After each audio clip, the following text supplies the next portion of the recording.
I will be interacting with you, and I don't have a lot of time, so you have to be snappy in your replies, okay? That's going to be important for me. Can I? Oh, wow, okay, so let's smoosh all the things. My name is Rodrigo. I hope you're all doing well, and I don't really like to label people, but you folks look like you enjoy Python, so check out my Python work on Twitter. And now let's go for a quiz. So who can tell me what's 1 plus 2 plus 3 plus 4?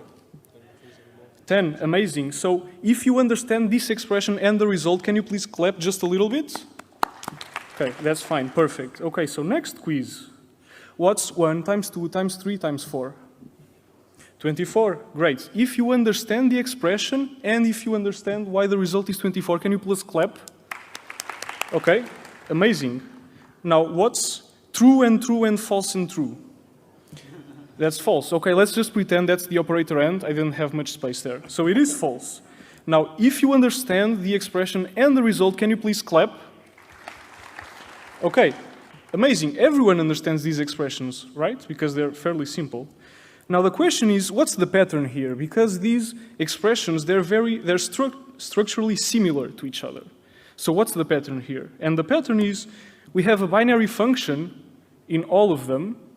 We have a bunch of values that I was working with, and when I take that binary function and I smoosh all of the values together, I get a single result. So that's the pattern, the common pattern in these expressions. Now, is this pattern of taking a binary function and smooshing a bunch of values together a useful pattern? Clap if you think it's a useful pattern.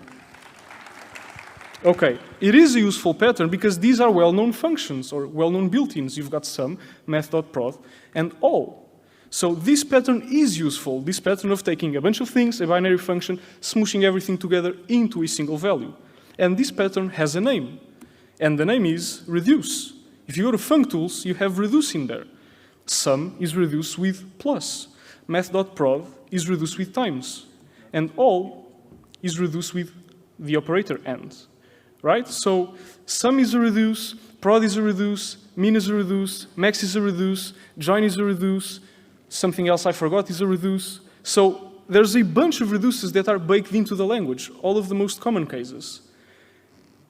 So why is this relevant? Why am I spending my 5 minutes here talking about this?